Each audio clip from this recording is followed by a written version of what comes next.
everybody.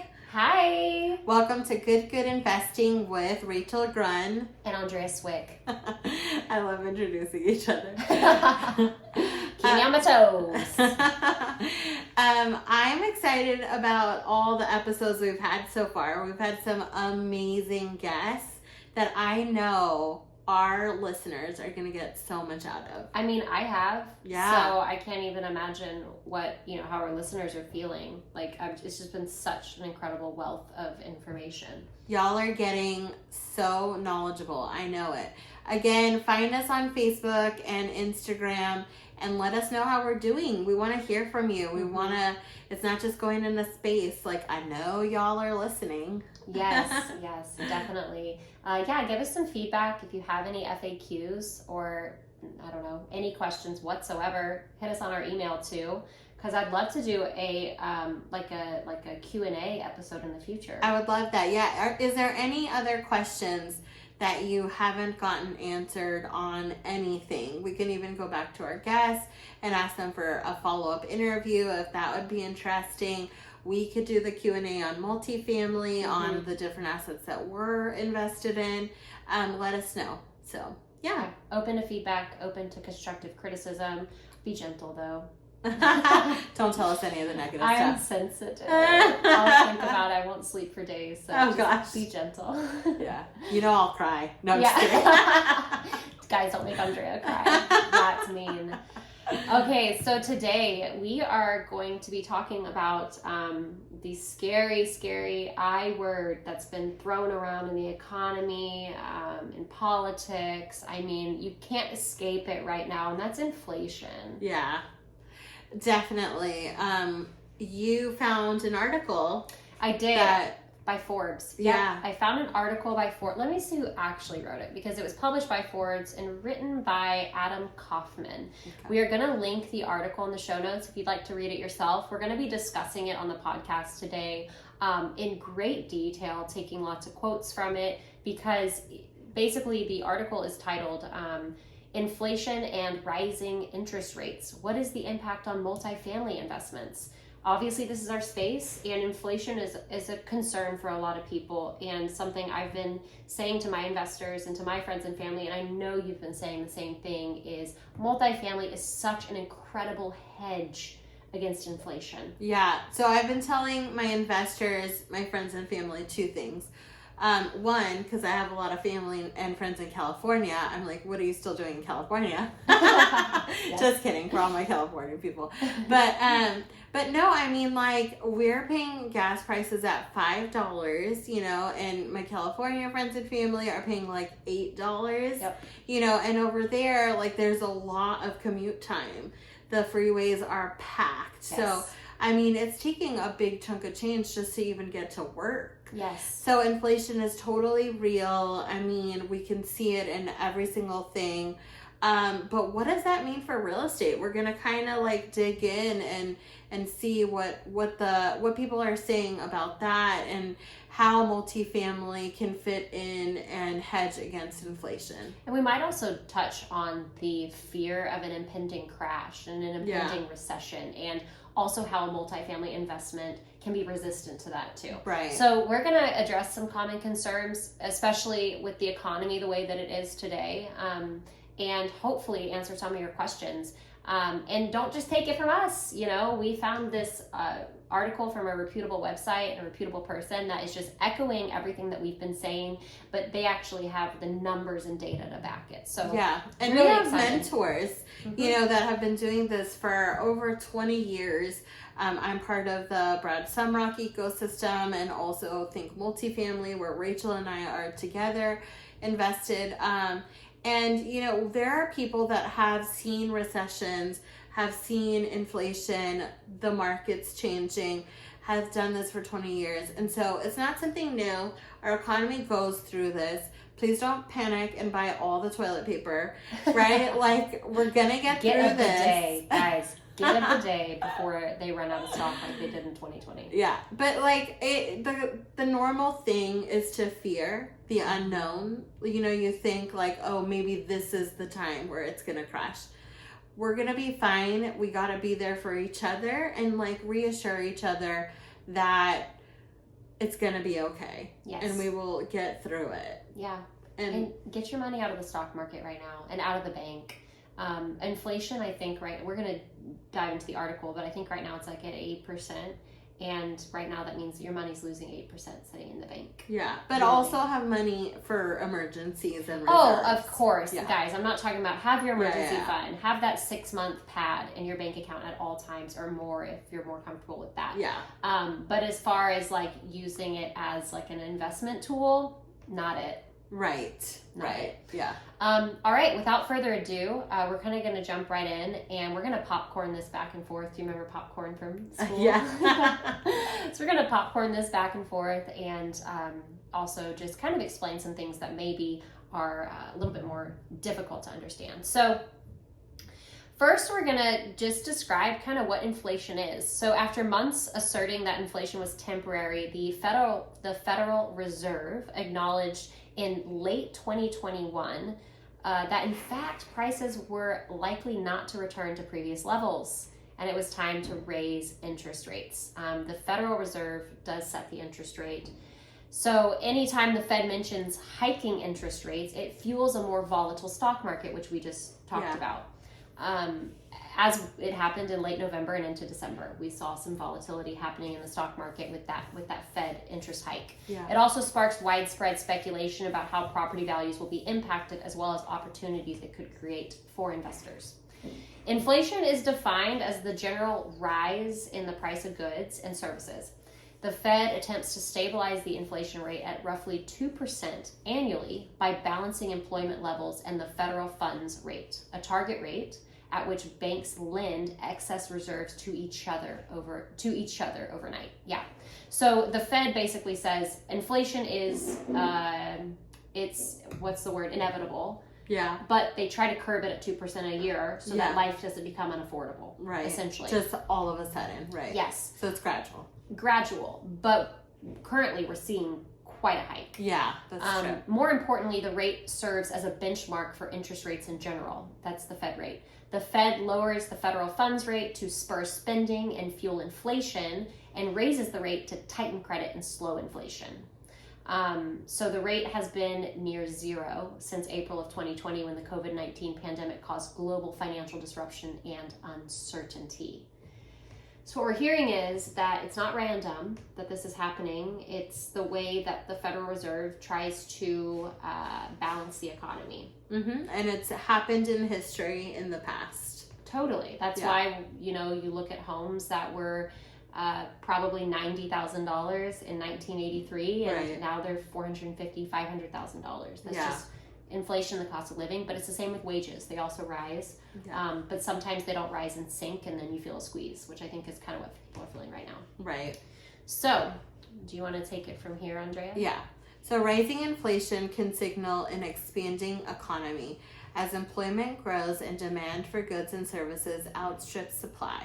But inflation can also result from the supply of money increasing faster than the economic output. While complex, the theory generally posts that a greater amount of money chasing a limited amount of goods and services drives up prices. As the Fed's balance sheet more than doubled to $8.5 trillion from February 2020 to November 2021 in reaction to the pandemic, the consumer price index rose nearly 8%. Yep. So what caused the spike? Like, what caused the inpouring of money? Because it's talking about money increasing faster than economic output. So were those the checks written from the government, like through the pandemic? Stimulus checks. Yeah. I mean, you can't just give out free money and expect nothing to happen. Right. Like, that was a lot of money given to consumers, and the hopes was that it would stimulate the economy. That people would spend it. Yeah. Right. But it was a giant debit to the Federal Reserve System. So I'm not an economist. I don't pretend to be.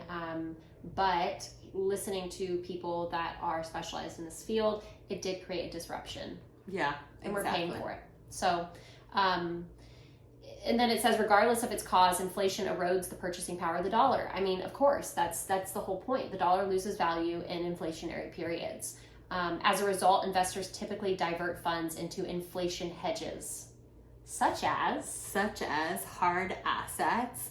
So that means like physical things you can touch, like multifamily real estate. Correct. A Dow Jones Exchange traded fund that tracks real estate investment trust nearly doubled from March 2020 to December 2021.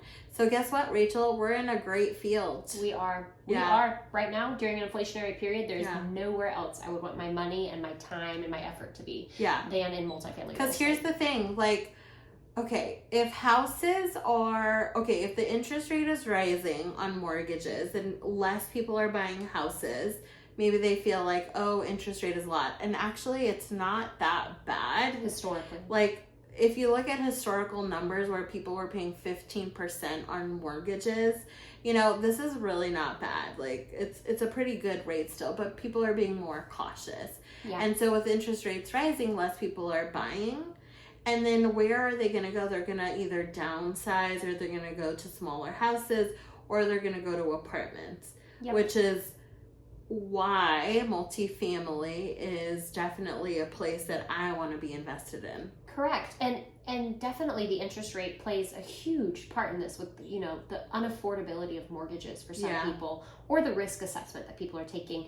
But also, inflation is just hiking the cost of living. We're talking about gas prices. Right. We're talking about the cost of like bread and milk. It's all rising. Yeah. So with that, people are like, okay, I can't control the price of gas. I can't control the price of, food or essentials, but I can control the price that I'm spending in rent. Right. So what are they doing? Like you said, they're downsizing. They're maybe moving, even if they're already renting, maybe they move from an A-class apartment to a B-class apartment. Right. So they're controlling those expenses that they can. Yeah. So that's why multifamily is so recession resistant. And actually, let's just talk about like the opportunity to do whatever you want and be an entrepreneur and not have like this fixed income allows you to go into an apartment, not have to worry about paying like all the things a homeowner has to pay. So it is kind of like this easier choice that I feel that people are more gravitating towards than, being stuck in one place and not living that laptop lifestyle that a lot of people want to live now.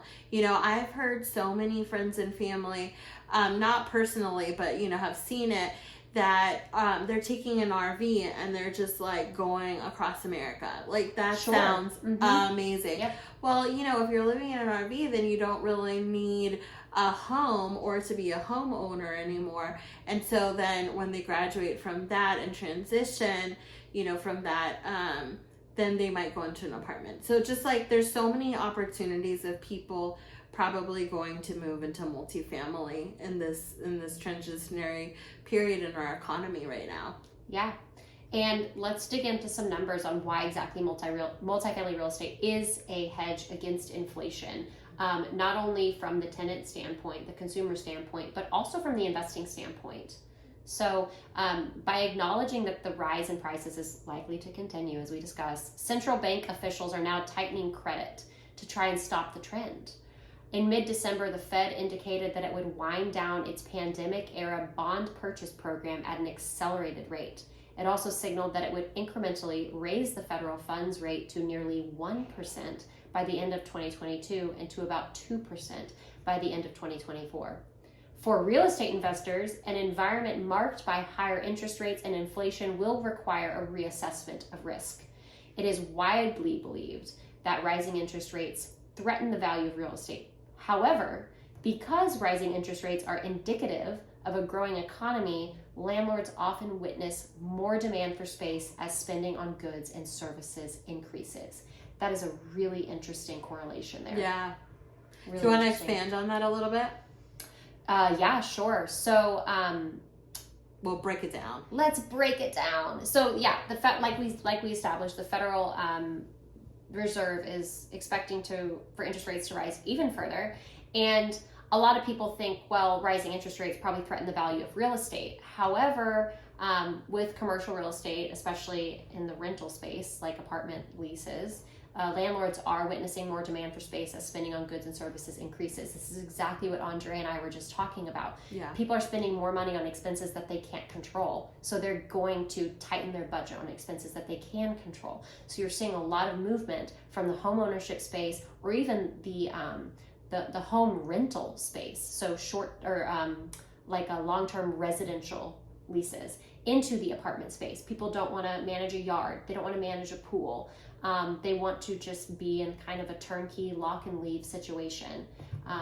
Yeah, and then I'll just add from a buyer's perspective on multifamily, there, for some reason, the interest rates, well, I know the reason, but for the interest rates on multifamily are lower than the interest rates on a single family home. Yes. And that's because banks want to now offer loans, or agencies like Freddie Mac and Fannie Mae, they want to offer loans to multifamily because they do see that as less risky than just a single family home. Mm-hmm. So it gives more opportunity. Like you see, if the agencies and banks want in on multifamily, they want to be a part of it, they want to be co-owners of it.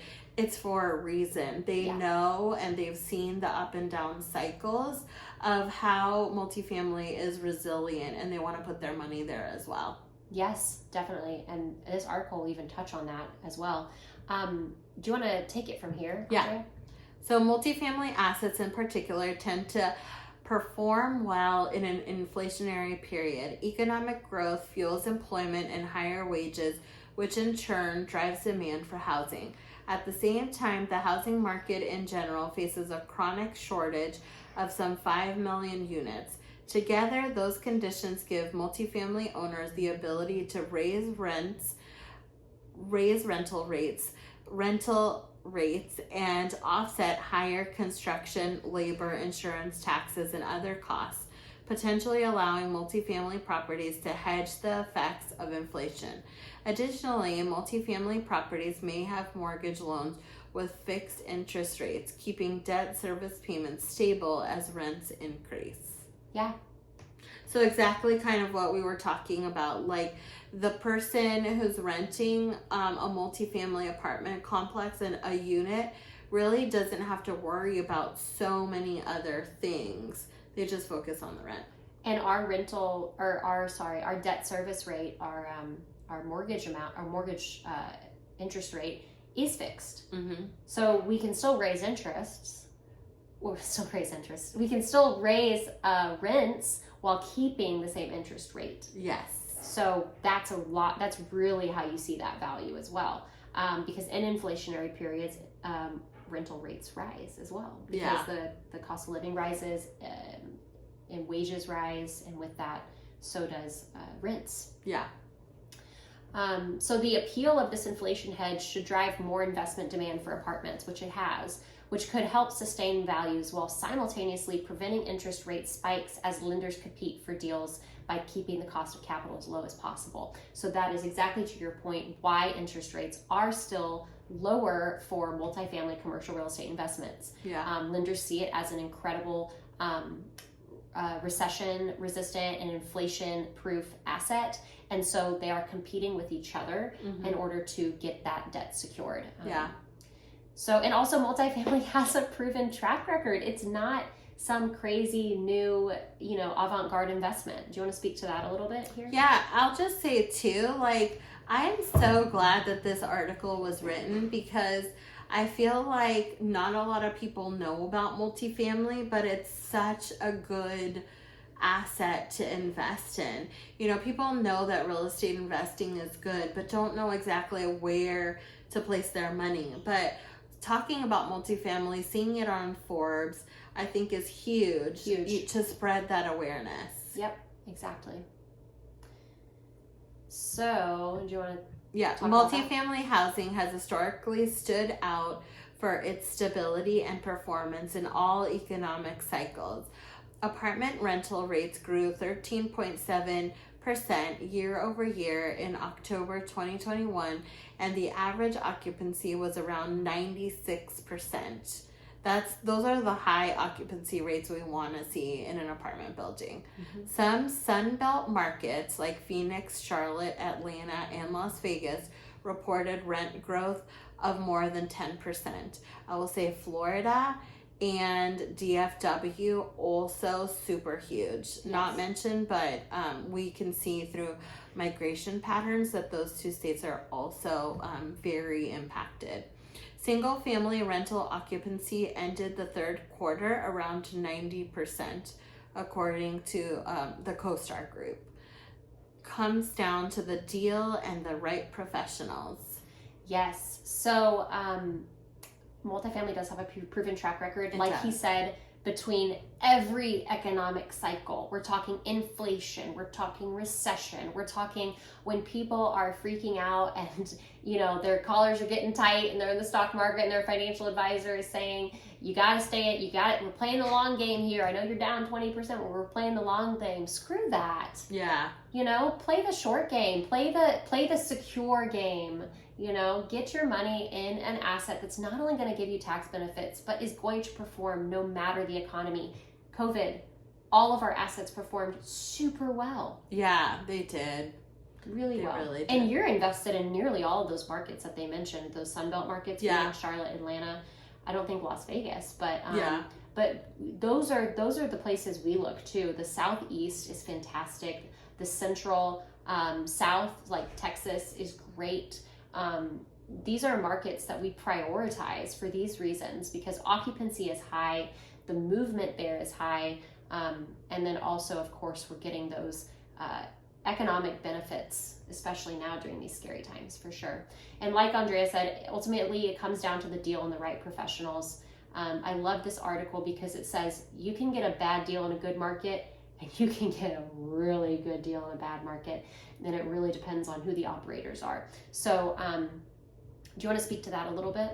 Yeah, favorable fundamentals combined with more limited development have created an appealing rental housing investment landscape. While these investments can help lessen the negative effects that inflation has on purchasing power, environments that appear promising are not immune to disruptions in operations and rental income. But just as bad deals can occur in good times, those that have the experience and foresight to underwrite for potential change can execute on good deals in challenging times, like us. Like us. That is in the article. They said just like Big Shine Capital and Third Coast Capital. Exactly. So to speak to that, underwriting for potential change on good deals in challenging times, we do that in our underwriting, don't we, Andrea? Yeah, we spend countless hours underwriting deals. I mean, we've invested so much money into mentoring and masterminds and just really honing in on how do we become the best multifamily operators there is. Like, that's our goal, is to make sure that our investors and us get the best returns possible. So we're picky. We're not going to just see a lot of deals. Yeah, we're not going to just choose any deal. We want to make sure it's a home run. We want to make sure that we're partnering with people that have experience, that have gone through full cycle deals. We want to make sure that our investors are getting taken care of. And like, even though like REITs, for example, like that could give you a really good return, it's going to help you invest into multifamily. They don't have those tax benefits. And then also there's just like all these other benefits that, you know, y'all have heard from us in earlier episodes that make it just a good opportunity. And we're going to be picky about it. Mm-hmm. And we're going to go into states where people are moving to. I think now more than ever, the Great Migration is going to continue. You know, people that are paying the $8 for gas in California, I think they're going to, you know, and their house costs so much, I think they're going to start moving even more to the Sun Belt. Could not agree more. And on like Andrea said, we look at so many deals constantly, but we are so picky. We are only choosing the best for our investors. The best, The best, with the soundest, with the most conservative underwriting. So like, for instance, let me give you an example. Right now, during this inflationary period, we are increasing the cost that we are expecting property management to be, because we're having to pay wages higher because of inflation. Right. A lot of people aren't underwriting that way. They're saying, well, historically property management has been this much money. No, let's bump that up, because we can't predict what our property management company is going to charge us in 3 or 5 years. Yeah. So why not overinflate that, and then if it's less, great, everyone gets more money. Yeah, and the same for construction costs and materials and all of that. Yeah, for rehab, like when we're looking at deals, we're trying to be conservative, and conservative means we want to kind of analyze to the worst case scenario, and then if we can give the investors really good returns at the worst case scenario, then it's a really good deal, coupled with the team and location and all of that as well. Under promise, over deliver on every deal. Single property. Yeah. Every single property. Yeah. Well, I hope this brought you guys value. We are going to link the article in the show notes in case you want to take a look for yourself. We can also send it out from our GoodGood Investing email. If you are signed up for our emails, you'll get it as well. And if you guys have any questions whatsoever, schedule a call with us. Send us an email. If you go to our website, there is a link where you can schedule a consultation. Yeah. And if you're ready and you're like, Rachel and Andrea, I think I know enough about multifamily and I want to invest. Tell me about your next deal, investment opportunity. Yeah, schedule that consultation. We want to talk to you about the different opportunities that we have. And we're working on some really exciting things, and we want to bring you along as well. Yes, and multifamily is not for everyone. So we will be very prudent in communicating that with you if we feel like maybe at this time it's not the right investment for you. We don't want anyone getting into a bind. So we'll be very honest with you if you're honest with us. And this is not a solicitation for any offering. This is not a solicitation for any offering. Where's our disclosure? Yeah, we have this long disclosure on our website. Legally, we have to, because like I said, SEC wants to prevent bad operators in the business. So we want to make sure that everyone knows what they're getting into and feels comfortable. Anyway, without further ado, I think that is it for this week. Do you want to plug our content? Yeah. Yep. So head over to our website, goodgoodinvesting.com. Download our ebook, The 4 Steps to Financial Freedom. That will also get you on our email list where you can stay up to date on events that we have coming up through our meetup group. We will link that below as well. Again, as always, we'll have our contact information in the show notes too if you'd like to contact either one of us directly. Andrea, I'm not going to forget it this time. Don't invest good. Invest twice as good. Bye. Bye.